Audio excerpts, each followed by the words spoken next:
기도하겠습니다. 거룩하시고 자비로우신 아버지 하나님 감사합니다. 하나님께서 사랑하셔서 지난 한 주간 동안도 우리를 세상에서 보호하시고 지켜주시고 오늘 또한 생명의 말씀 앞으로 인도하신 하나님 감사합니다. 성령님 이 시간 함께하사 은혜가 넘치게 하시고 말씀을 선포하는 자나 듣는 모든 자들이 예수 그리스도 안에서 하나님께 영광을 돌리며 마음의 생명 양식을 얻는 복을 얻는 귀한 시간으로 인도하여 주시옵소서. 성령 하나님 충만하옵소서. 예배드리는 모든 자들에게 충만하사 성령의 충만함으로 인하여 하나님의 말씀을 그 하티의 생명 양식으로 받아들이는 복되고 귀한 시간이 되게 하시고 하나님께로만 영광을 올려드리는 시간이 되게 하옵소서. 하나님께 감사와 찬양과 영광을 올려드리며 예수님의 이름으로 감사하며 기도드리옵나이다. 아멘. 오늘은 사마리아 여인과 두 번째 표적, 두 번째 시간으로 말씀을 나누도록 하겠습니다. 먼저 사마리아의 그 전승에 대해서 세 가지로 말씀을 드립니다. 첫째, 그리심산에 성전을 지은 것은 여호수아가 지었고 그래서 그곳이 예배의 중심 처소가 되어야 한다고 주장하고 있습니다. 둘째로는 사무엘상 1장에서 엘리 제사장이 실로에서 성전을 드나들었다는 이야기가 나오는데 이것을 볼 때 실로에도 성전이 있었는데 블레셋 사람들이 엘리 성전을 파괴시켰다고 합니다. 이스라엘의 두 성전이죠. 말하자면 엘리 성전과 여호수아 성전 이렇게 있었다고 이제 보게 됩니다. 세 번째, 그 후에 사울왕 때입니다. BC 천년경인데 그리심산에 있는 여호수아 성전에서 예배 드리는 것을 금지하였다고 합니다. 그 다음은 사마리아인의 정의에 대해서 살펴봅니다. 사마리아 지방에 사는 이스라엘 족속 지파 중 그리심산에 성전을 짓고 구약의 여호와를 섬기는 사람 이렇게 우리가 말할 수 있고요. 나머지 유대인들은 예루살렘 성전을 이야기한다고 합니다. 그리고 그 후에 나머지 유대인들에게 사마리아 사람들은 천대를 받는 기록이 있습니다. 이게 한 네 가지로 말씀을 드리는데요. 첫째는 구약 외경 중에 전도서 50장 25절로 26절에 사마리아 사람들은 나라가 없는 세겜에 사는 바보 같은 사람 이렇게 이야기를 하고요. 둘째로는 구약 외경 중에 레위기에는 세겜은 바보들의 도시라고 기록을 하고 있고요. 세 번째로는 예수님의 제자들이 사마리아를 보는 태도를 보면 사마리아인들을 상종하지 아니려고 합니다. 요한복음 4장 9절을 보면요. 야고보, 요한이 사마리아인들을 저주하기도 합니다. 누가복음 9장 54절이에요. 네 번째로 예루살렘 교회의 12 제자들이 사마리아로 복음을 전하러 가지 않습니다. 사도행전 1장 8절의 말씀에 순종치 않아요. 예루살렘 교회가 흩어진 후에 빌립 집사가 사마리아에 전도하러 갑니다. 사도행전 8장 5절에요. 그 후 베드로와 요한도 빌립의 선교 보고를 받고 사마리아에 복음을 전하러 갑니다. 사도행전 8장 14절에서 25절의 내용이 나옵니다. 예수님이 사마리아인들을 보시는 태도가 어떠한지 보겠습니다. 첫 번째, 야고보와 요한이 사마리아인들이 숙소를 빌려주지 않음에 대해 저주를 하는 것을 보고 꾸짖습니다. 누가복음 9장 52절로 56절에요. 예수님은 역시 사마리아의 그 사람들도 사랑하고 계십니다. 둘째, 예수님께서는 선한 사마리아인을 비유로 말씀을 하시죠. 누가복음 10장 30절로 37절이에요. 제자들의 생각을 바꿔주기 위해서 가르치는 것입니다. 제사장 레위인이 사마리아인들보다 못하다고 하시면서 제자들의 사고의 전환을 원하고 있습니다. 바꾸라는 생각을. 세 번째, 누가복음 17장 11절로 19절에 문둥병자 10명 중에 한 사람만이 예수님께 돌아옵니다. 사마리아인이죠. 그래서 감사 인사를 하여 하나님께 영광을 돌립니다. 네 번째로 요한복음 4장 40절입니다. 사마리아 여인이 전도 후에 그들이 예수님을 믿고 그들이 예수님과 제자들을 집으로 초청하였을 때 그들의 집에서 하루를 묵었던 사건은 그 당시의 배경 속에서 상당히 파격적인 일입니다. 소외되고 핍박받는 사람들, 사마리아인들을 예수님은 더 사랑하십니다. 사마리아인들 그 종교의 신학 이론을 우리가 살펴본다면요. 첫째, 구약의 여호와, 모세의 오경만 믿습니다. 다른 구약은 믿지 않습니다. 그 이유는 예루살렘 이야기가 나오기 때문에 그렇습니다. 둘째, 메시아를 대망하고 있습니다. 그들도 요한복음 4장 25절에요. 세 번째, 할례, 유월절, 속죄절, 안식일과 성서의 음식 규범을 다 지킵니다. 음식 규범이라는 건 코시오라는 말인데요. 그것을 지키고 있습니다. 네 번째, 구약의 여호와 하나님을 믿습니다. 다섯 번째, 그리심 산에서 예배를 드립니다. 여섯 번째, 육신의 부활을 부인하고 있습니다. 사두개인들과 같습니다. 그 생각들이. 오늘날 사마리아인들의 현황을 보면요. 첫째, 현재 이스라엘의 텔아비브와 그리심산 주변에 약 400명 정도가 살고 있다고 합니다. 둘째, 유월절, 속죄절, 안식일을 철저히 지키며 살고 있으므로 지금도 상당한 핍박 속에서 살고 있습니다. 이런 배경들을 갖고 요한복음 4장 공부를 간단히 하도록 해봅니다. 예수님의 성육신과 상황화 교육 방법을 우리가 봅니다. 요한복음 4장 5절에서 19절이고요. 27절인데요. 이거를 본다면 첫 번째, 4장을 우리가 공부를 하면서 이 요한복음 4강을 듣고 공부하는 수강자들은 누구일까요?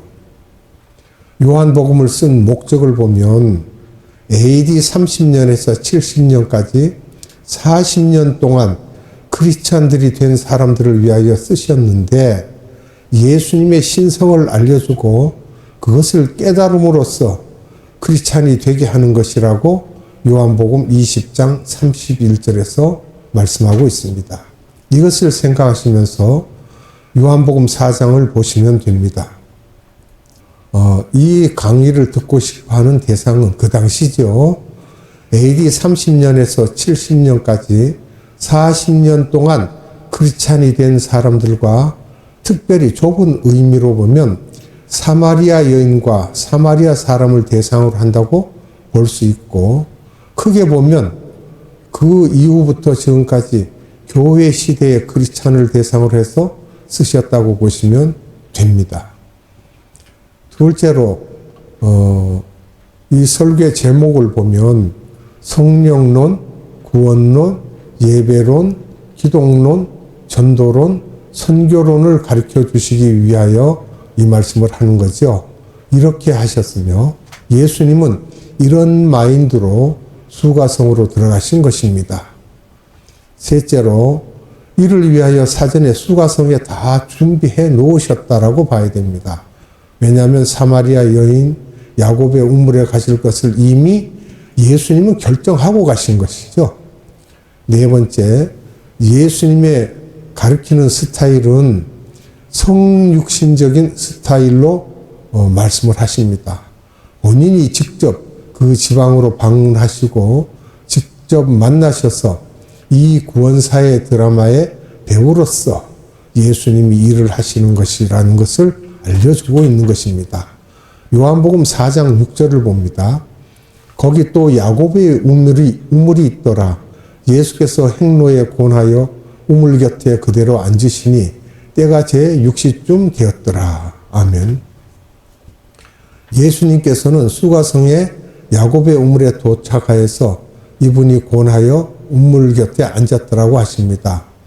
이게 우리나라 시간으로 하면 그 6시에서 6시간을 플러스하면 날 12시였다고 하신 것을 보면 굉장히 뜨거웠겠죠. 요한복음 4장 8절을 봅니다.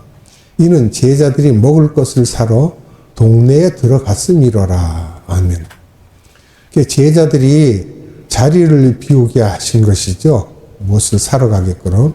다른 마을에 가서 점심을 준비해 오라고 하셨던지 그 이유가 있죠. 이유는 제자들이 있으면 사마리아 여인과 대화가 불가능하므로 제자들은 선생님 좀 머리가 이상하게 되었습니까? 라고 그렇게 할 것 같고 어떻게 이렇게 할 수 있느냐며 방해를 할 것이기 때문에 주님이 이렇게 미리 제자들을 내보내신 것입니다.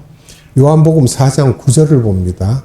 사마리아 여자가 가로되 당신은 유대인으로서 어찌하여 사마리아 여자 나에게 물을 달라 하나이까 하니 이는 유대인이 사마리아인과 상종치 아니함이로라. 아멘.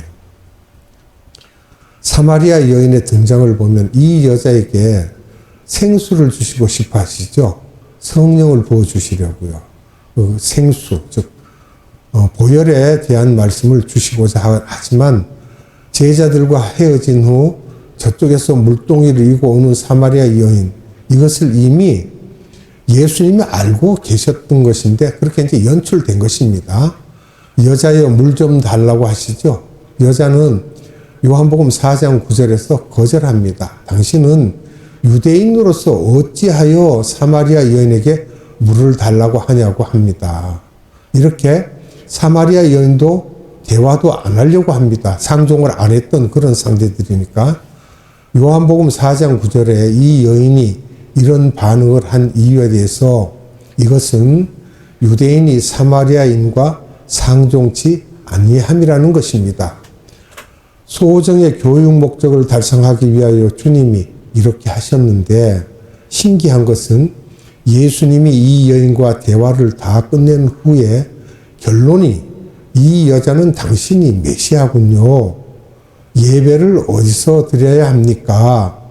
예수님이 이 부분에 대하여 말씀해 주셨잖아요.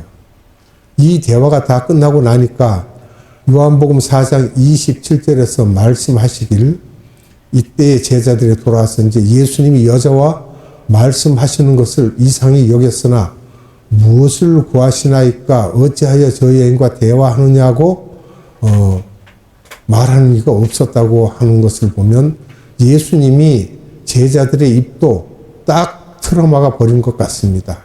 성령님께서 딱 틀어막아 버린 것이겠죠. 그러니까 왜 이 여자와 대낮에 대화가 심하냐고 말하지 않았고 예수님은 이미 제자들이 없는 사이에 원리를 다 보셨던 것입니다. 요한복음 4장 27절 봅니다. 이때 제자들이 돌아와서 예수께서 여자와 말씀하신 것을 이상히 여겼으나 무엇을 구하시나이까 어찌하여 저와 말씀하시나이까 묻는 이가 없더라. 입을 막아 놓으신 거죠. 예수님께서 상황화식으로 강의하는 모습을 우리가 보겠습니다. 예수님께서는 이 사마리아 여인에게 생수를 주고 싶어 하십니다. 그러면 예수님이 말씀하신 생수의 뜻과 성령의 다양한 이름들과 필리오케의 의미를 우리가 살펴보겠습니다. 첫째, 생수의 의미를 보면요. 가나의 혼인잔치에서의 포도주입니다.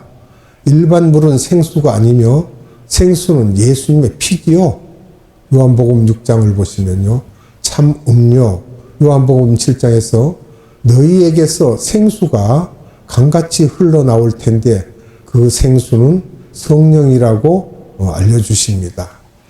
사마리아 여인에게 성령의 기름 부으심이 있게 하기 위해서 야곱의 우물가에서 만나도록 계획하시고 처음부터 생수를 먹으라고 하지 않고 여자여 나에게 물을 달라고 하시고 여자가 당황하여 거부하자 예수님께서 내게 만약에 하나님의 선물과 이 말을 하는 내가 누구인 줄을 알았더라면 네가 나한테 구할 거라는 말씀을 갑자기 하시면서 그러면 그분이 너에게 생수를 줄 것이라고 하면서 갑자기 생수로 말을 바꾸십니다. 그런데 여기서 이 여인이 주여 물을 기를 곳도 없고 깊은데 어디에서 생수를 얻겠습니까? 하고 물으면서 우리와 조상 야곱이 여기에서 물을 먹었고 우리의 자녀들과 가족들이 여기에서 물을 다 먹었는데 당신이 야곱보다 큰 자입니까? 라고 묻자 예수님께서 대답하시기를 이 물을 먹는 자는 다시 목마르겠으나 내가 주는 물을 먹는 자는 영원히 목마르지 않을 것이라고 말씀하시고 계속해서 내가 주는 물은 그 속에서 영생하도록 주는 샘물이 될 것이며 푸뉴마 성령님을 지금 말씀하시면서 내가 주는 물은 푸뉴마 성령님이라고 하시면서 한 번 들어가면 다시 먹을 필요가 없다고 하자 이 여인이 말하기를 주여 내게 그 물을 주사 다시는 이곳에 물을 길러 오지 않게 하시라고 이제 하라고 이야기를 하죠. 아직도 그냥 자기들이 먹는 우물물로 생각하죠. 이렇게 주님께서 상황적으로 말씀하시고 생수에 대한 강의를 성령님의 강의와 구원론에 대한 강의를 이렇게 하고 있습니다. 생수는 일반 물이 아닌 포도주이며 참 음료이며 예수님의 피이고 인자의 피라는 것입니다.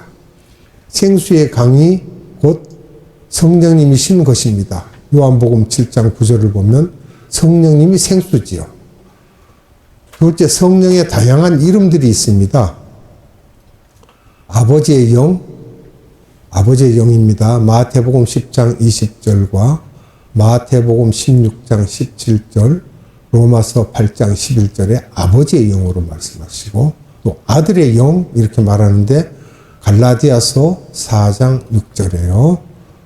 그 다음에 그리스도의 영 이렇게 말씀하시는 건 로마서 8장 9절, 베드로전서 1장 11절입니다. 그 다음에 예수의 영입니다. 사도행전 16장 7절에요. 그 다음에 하나님의 영, 로마서 8장 9절, 고린도전서 3장 16절입니다. 그 다음에 성령님의 영, 누가복음 11장 13절, 사도행전 16장 6절, 이사야서 63장 11절입니다. 그 다음에 주 하나님의 영, 이사야서 61장 1절에서 6절에 기록되어 있습니다. 세 번째, 생수의 근원은 그러면 누구인가 우리가 살펴보면요. 예레미야 2장 13절 말씀을 봅니다.